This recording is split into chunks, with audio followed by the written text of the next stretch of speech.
পণ্ডিত জওহরলাল নেহেরুর রচিত এই দি book of nature, এটা আজকে আমি ক্লাস 7-এর ছাত্রছাত্রীদেরকে খুব ভালোভাবে পড়াতে চলেছি।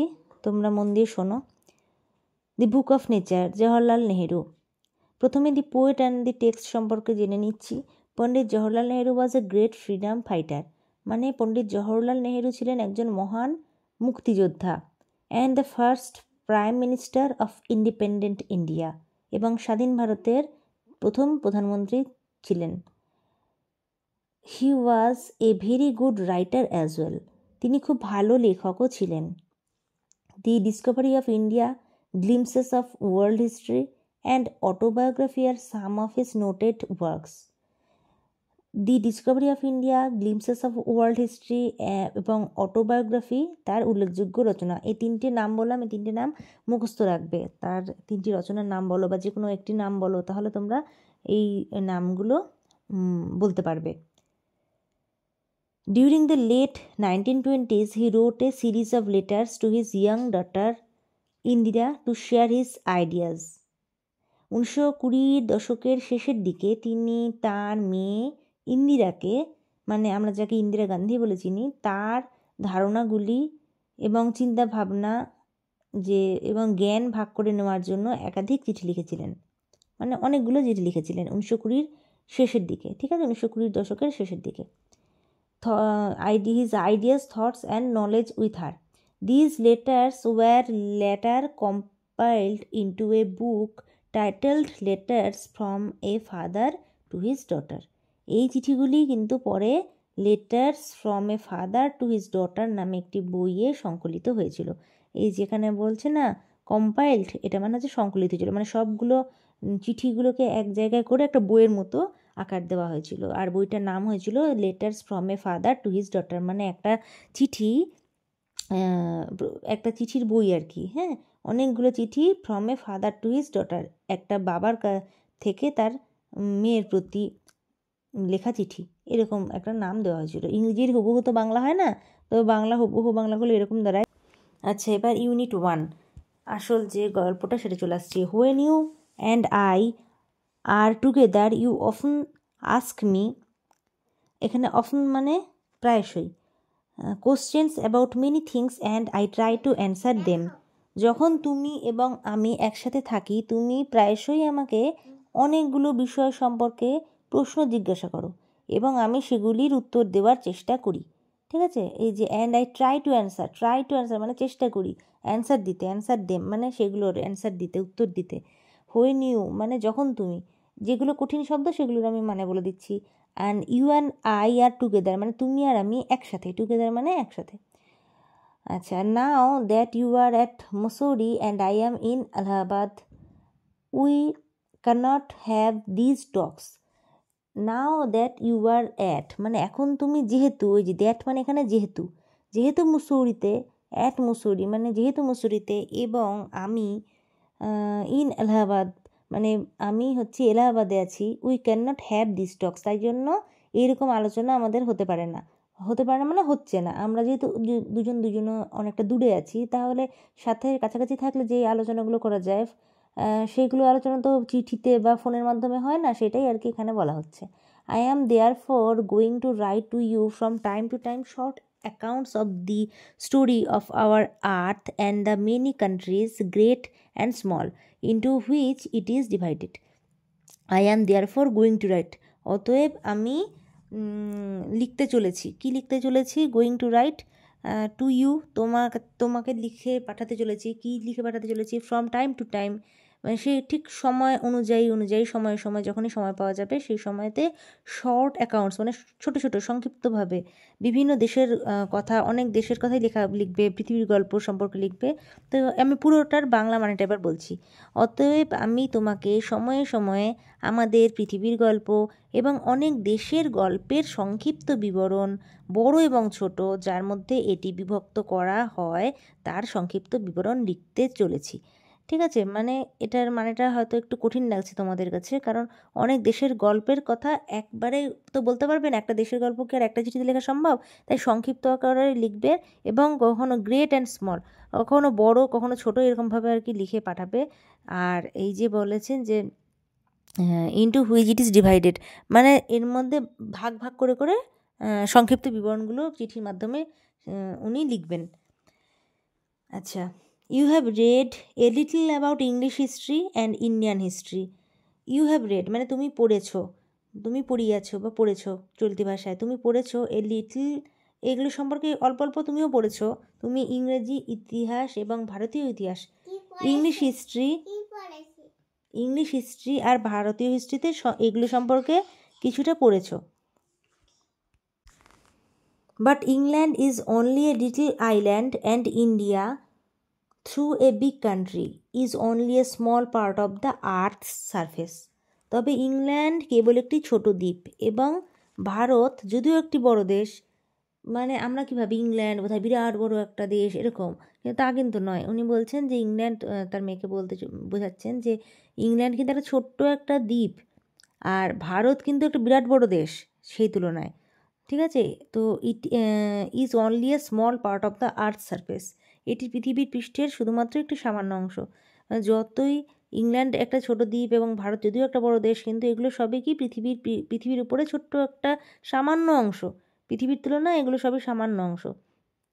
If we want to know something about the story of this world of hours, we must think of all the countries and all the peoples that have inhabited it, and not merely of one little country where we may have been born.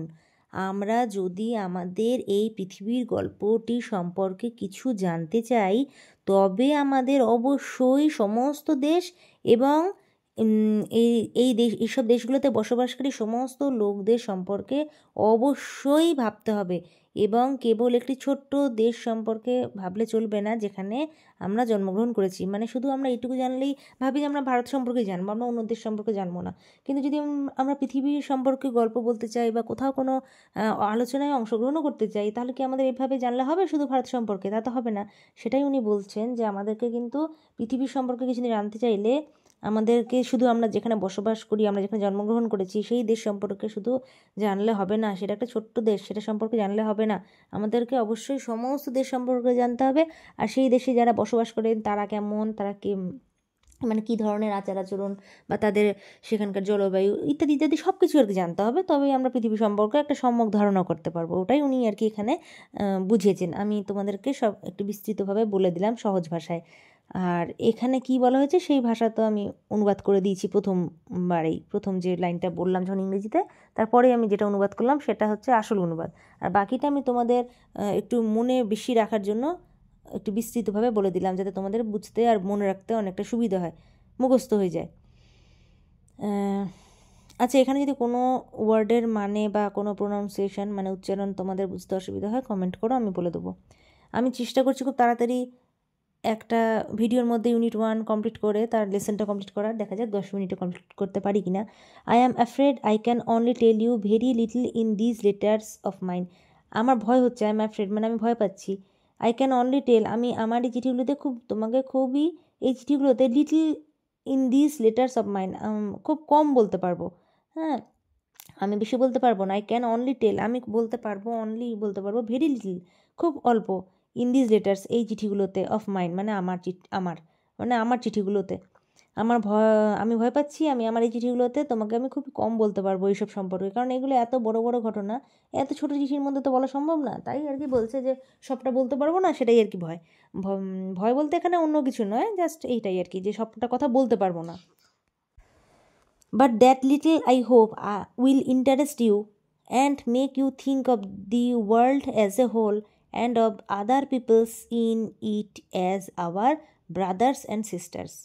But that little, তবে সেই সামান্যই, I hope আমি আশা করি, will interest you and make you think, তোমাকে interest you মানে interest বাড়াবে আর কি, আগ্রহী করে তুলবে, and make you think এবং তোমাকে ভাবাবে, make you think মানে তোমাকে এটা ভাবিয়ে তুলবে কি না, of the world as a whole and of other peoples, তোমাকে এটা কি বিষয়ে ভাবিয়ে তুলবে না সমগ্র বিশ্বের এবং এই অঞ্চলের অন্যান্য লোকদের, আর as our brothers and sister মানে আমাদের ভাই বোন হিসেবে ভাবিয়ে তুলবে।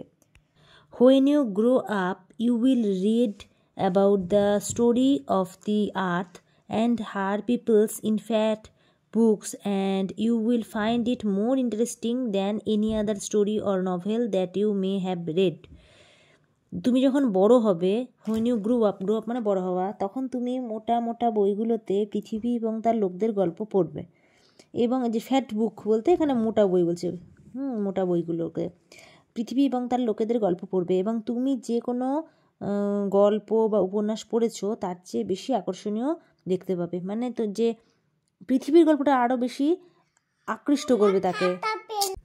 তাহলে যে গল্পগুলো এমনি গল্পের বই বা উপন্যাস, সেগুলোতে যত না ইন্টারেস্ট পেয়েছে তার চেয়ে আরও বেশি ইন্টারেস্ট পাবে যখন এই ইতিহাসের বই, পৃথিবী সম্পর্কে ইতিহাস বা পৃথিবী সম্পর্কে জানবে, সেটাই বলতে চাইছেন।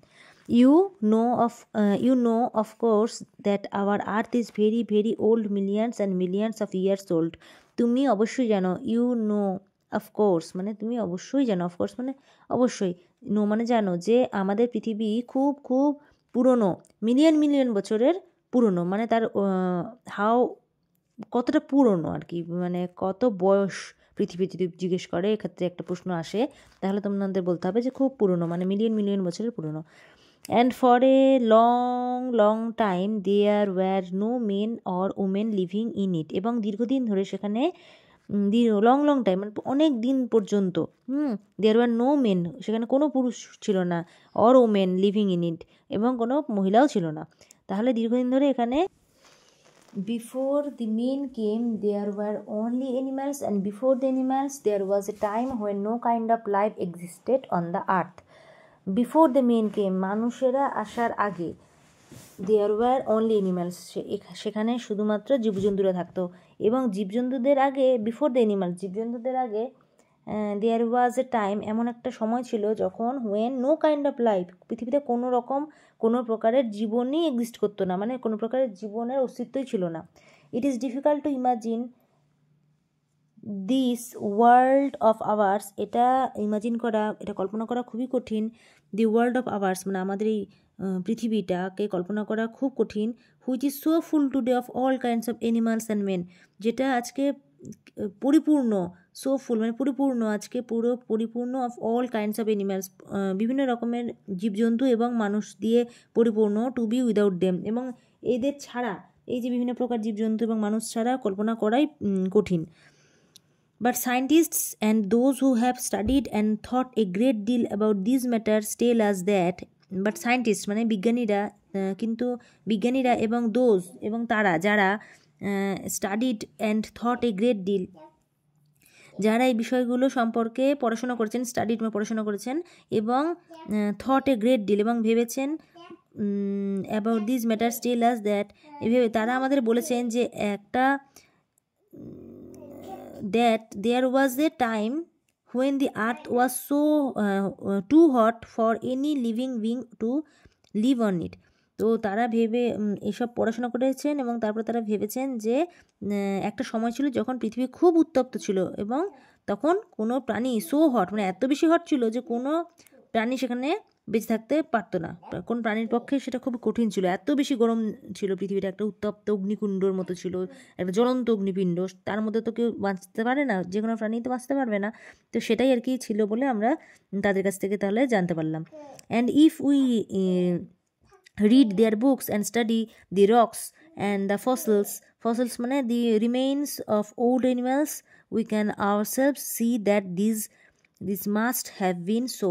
এবং যদি আমরা তাদের বই পড়ি, if we read their books, তাদের যে লেখা বইগুলো সেগুলো যদি পড়ি, এবং শিলা এবং জীবাশ্ম, রক্স অ্যান্ড দ্য ফসিলস মানে এটা বলে দিয়েছে, রিমেন্স অফ মানে যেগুলো প্রাচীন প্রাণীদের জীবাশ্ম আর কি, ফসিলসের বাংলাতে বলি জীবাশ্ম, অবশেষ বা ধ্বংসাবশেষ, মানে যেটা নেই, যে প্রাণীটা এখন আর নেই, কিন্তু কোনোভাবে বরফের তলায় বা এমনভাবে গাছের তলায় চাপা পড়ে, কোথাও পাথরের তলায়, সেগুলো এমনভাবে একটা শেপ নিয়েছে, সেগুলোর অবশিষ্টাংশ, মানে দেখে বোঝা যায় যে হ্যাঁ বড় বড় হয়তো পা, সেগুলোর হাড় দেখা যাচ্ছে, বা তোমরা পড়েছো এগুলো, জীবাশ্ম হয়তো ভূগোলে পড়েছো তোমরা, তো সেইগুলোর কথা বলছে। সেগুলো যদি আমরা অধ্যয়ন করি, সেগুলো সম্পর্কে বইয়ের মধ্যে লেখা আছে, তবে আমরা নিজেরাই বুঝতে পারবো যে এটা এই যে ourself we can ourself see, মানে আমরা নিজেরাই নিজেরা দেখতে পাবো যেন, that this must have been so, তো যে এটা অবশ্যই এরকমই ছিল, এরকমভাবেই এটা এমনইভাবেই হয়েছিল। তো এই তো হয়ে গেল ইউনিট 1 কমপ্লিট। অ্যাক্টিভিটিটা করার জন্য ইয়েটা ভীষণই বড় হয়ে গেল, লেন্দি হয়ে গেল 15 মিনিটের। তো আমি ডেফিনেটলি চেষ্টা করব পরের ভিডিওতে ইউনিট 2 এর সাথে সাথে এই অ্যাক্টিভিটিগুলো কমপ্লিট করা। আর যদি অ্যাক্টিভিটি তোমাদের প্রয়োজন হয় তাহলে আমি করব, না তো শুধু গল্পটাই বলে দেবো। তোমাদের দরকার থাকলে আমাকে কমেন্ট বেশি যদি হয় যে অ্যাক্টিভিটি লাগবে, তাহলে আমি সবাইকে অ্যাক্টিভিটিটা একটা ভিডিওর মধ্যে কমপ্লিট করে দেবো। ততক্ষণ সবাই সাথে থেকো, নেক্সট ভিডিও আসার অপেক্ষায়।